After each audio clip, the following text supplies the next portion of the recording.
नमस्कार टाक्सी दिलेक सम्पूर्ण महानुभावहरूमा आज हामी धेरै समयपछि तपाईहरुको सामु एउटा विषय लिएर उपस्थित भएका छौं।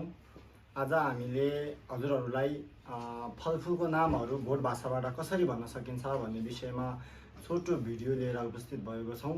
आशा छ हजुरहरूले मन पराइदिनु हुनेछ।